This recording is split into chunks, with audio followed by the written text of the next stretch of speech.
এমনি করছে।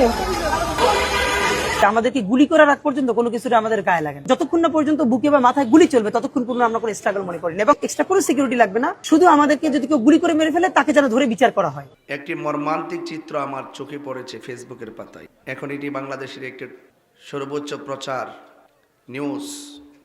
প্রকাশ্য উসমান হাদি নামে একজন ভাইকে গুলি করেছে, গুলিটা কানের গোড়া দিয়ে লেগেছে, সে এখন অত্যন্ত সংকটাপন্ন অবস্থায় হসপিটালে। এভাবে যদি জনজীবন নিরাপত্তাহীনতায় ভুগে, আর এভাবে যদি প্রকাশ্য যে কোনো রাজনৈতিক শত্রুতা হোক কিংবা মতাদর্শের ভিন্নতা হোক, যে কোনো ভিন্নতা হলেই কি একটা মানুষকে গুলি করা যায়? বিগত কিছুদিন আগে দেখেছেন মসজিদের ইমাম সাহেব আল্লামা রইসউদ্দিনকে প্রকাশ্যে মেরে মেরে হত্যা করেছে। এগুলোকে মেনে নেওয়া যায়? প্রশাসনকে, আইন শৃঙ্খলা বাহিনীকে আমি বিনীত অনুরোধ করব, আপনারা আরো শক্ত হন। আমি অত্যন্ত তীব্র নিন্দা জানাই এবং আমি রাষ্ট্রযন্ত্রের কাছে উদাত্ত আহ্বান জানাবো, যারা এই ঘটনার সাথে জড়িত সুষ্ঠু তদন্ত সাপেক্ষে তাদেরকে দৃষ্টান্তমূলক আইনের আওতায় আনতে হবে এবং দৃষ্টান্তমূলক শাস্তি দিতে হবে। নিরাপত্তা তো দেখছি না, দৈনিক কত হুমকি, কত দামকি, কত কথা বলছে, আমাদেরকেও বলছে। তো এই জন্য আমি আবারও বাংলাদেশের মানুষকে একটা মেসেজ দিতে চাই, মান হাফারা হুফিরা। কাউকে গর্তে ফেলে মারার পরিকল্পনা করলে একদিন কিন্তু আল্লাহ আপনাকে সেই গর্তে ফেলে দিবে।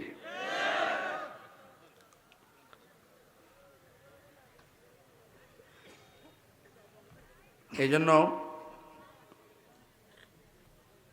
আমি অত্যন্ত মর্মাহত, চিন্তিত। এইভাবে কোনো রাষ্ট্র চলতে পারে?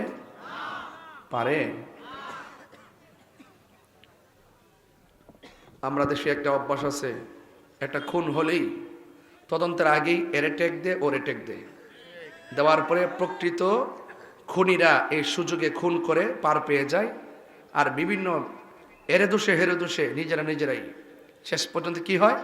প্রকৃত অপরাধী গোপন হয়ে যায়। কথা বলেন ঠিক না বেঠিক? প্রশাসনকে বলছি, আবারও বলছি, আপনারা শক্ত হন। রাষ্ট্রযন্ত্রের মানুষ এখন অত্যন্ত চিন্তিত, শঙ্কিত। গতকাল তফসিল ঘোষণা হয়েছে, এরপরের দিন এমন একটি ঘটনা জনজীবনে যথেষ্ট কিন্তু অনিরাপদে ফেলে দিয়েছে। কথা বলেন ঠিক কিনা বলেন? আল্লাহ পাক আমাদের এই দেশটাকে, দেশের মানুষকে হেফাজত করুন, আমিন বলেন। আরো বড় করে বলেন আমিন।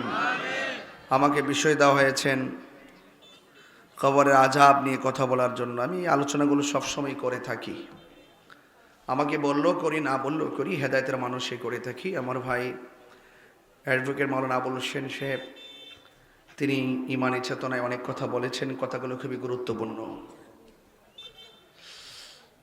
এই জন্য আমার ভাইয়েরা, আপনারা মাহফিলে বাড়ি করে যারা আছেন, মেহেরবানি করে একটু চলে আসুন। মানুষ অনেক হয়ে গেছে আলহামদুলিল্লাহ, আরও হবে আশাবাদী। তবে আপনারা একটু আওয়াজ করে বলুন, হায়াতের মালিককে আল্লাহ, ইজ্জতের মালিককে আল্লাহ, মাহফিলে এনেছেন কে আল্লাহ, নিয়ে যাবেন কে আল্লাহ। শুরু হয়েছে জীবন দিয়ে, একদিন জীবন চলে যাবে, আবারও জীবন ফেরত পাওয়া যাবে। এরপর আর কোনো মৃত্যু নাই, মৃত্যু। আল্লাহ রাব্বুল আলামিনের পবিত্র কালামুল্লাহ শরীফের মধ্যে আল্লাহ বলছেন, ওয়ামা ইয়াস্তাবিল আহইয়াউ ওয়ালাল আমওয়াত।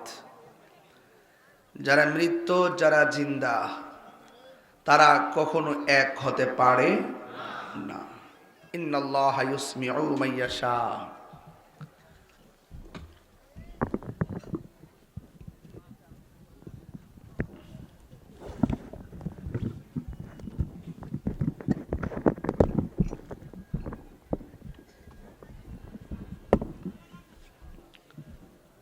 যারা মৃত্যু যারা জিন্দা এক হতে পারে না। وما يستوي الأحياء ولا الأموات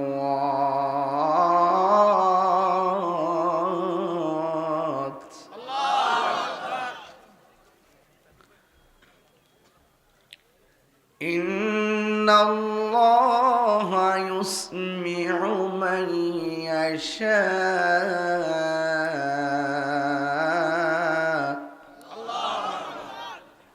যারা মৃত যারা জীবিত এক হতে পারে না। মাহফিলের মধ্যে এসেছেন, আবার আল্লাহ রহমত করলে বাড়িতে চলে যাবেন। বাড়ি থেকে এসেছেন, বাড়িতে ফিরে যাবেন। কিন্তু যারা আসল বাড়িতে গিয়েছেন তারা আর ফিরে আসার কোনো সুযোগ নাই। এই মুহূর্তে যদি আপনাদের অষ্টদোনা গ্রামে আগুন লাগে, ফায়ার সার্ভিস এসে আগুন নিভাবে, কিন্তু অন্ধকার কবরে যারা এতিম হয়ে পড়ে আছে তাদের এই কবরে জাহান্নামের আগুন যে ঢুকবে, এত চিৎকার পারবে বাঁচাও বাঁচাও বাঁচাও। একটা কথা মনে রাখবেন, দুনিয়ার কোনো ফায়ার সার্ভিস সেখানে যাওয়ার কোনো সুযোগ নাই। এই জন্যই আমার আল্লাহ বলেছেন ওয়ামা ইয়াস্তাবিল আহইয়াউ ওয়ালাল আমওয়াত, যারা মৃত যারা জীবিত এক হতে পারে না। জবানটুকুনি বলুন জীবন দেওয়ার মালিক কে? আরো বড় করে বলি কে? আমরা দেশে একটা অভ্যাস আছে, একটা খুন হলেই তদন্তের আগেই এরে টেক দে ওরে টেক দে, দেওয়ার পরে প্রকৃত খুনিরা এই সুযোগে খুন করে পার পেয়ে যায়, আর বিভিন্ন এরে দোষে হেরে দোষে নিজেরাই শেষ পর্যন্ত কি হয়, প্রকৃত অপরাধী গোপন হয়ে যায়। কথা বলেন ঠিক না বেঠিক? প্রশাসনকে বলছি, আবারও বলছি, আপনারা শক্ত হন। রাষ্ট্রযন্ত্রের মানুষ এখন অত্যন্ত চিন্তিত শঙ্কিত। গতকাল তফসিল ঘোষণা হয়েছে, এরপরের দিন এমন একটি ঘটনা জনজীবনে যথেষ্ট কিন্তু অনিরাপদে ফেলে দিয়েছে। কথা বলেন ঠিক কিনা বলেন? আল্লাহ পাক আমাদের এই দেশটাকে, দেশের মানুষকে হেফাজত করুন, আমিন বলেন। আরো বড় করে বলেন আমিন। আমাকে বিষয় দেওয়া হয়েছেন কবরের আযাব নিয়ে কথা বলার জন্য। আমি আলোচনাগুলো সবসময় করে থাকি, আমাকে বললেও করি না বললেও করি, হেদায়েতের মানুষে করে থাকি। আমার ভাই অ্যাডভোকেট মাওলানা আবুল হোসেন সাহেব, তিনি ইমানি চেতনায় অনেক কথা বলেছেন, কথাগুলো খুবই গুরুত্বপূর্ণ। এই জন্য আমার ভাইয়েরা, আপনারা মাহফিলে বাড়ি করে যারা আছেন মেহেরবানি করে একটু চলে আসুন। মানুষ অনেক হয়ে গেছে আলহামদুলিল্লাহ, আরও হবে আশাবাদী। তবে আপনারা একটু আওয়াজ করে বলুন হায়াতের মালিক কে? আল্লাহ। ইজ্জতের মালিক কে? আল্লাহ। মাহফিলে এনেছেন কে? আল্লাহ। নিয়ে যাবেন কে? আল্লাহ। শুরু হয়েছে জীবন দিয়ে, একদিন জীবন চলে যাবে, আবারও জীবন ফেরত পাওয়া যাবে, এরপর আর কোনো মৃত্যু নাই।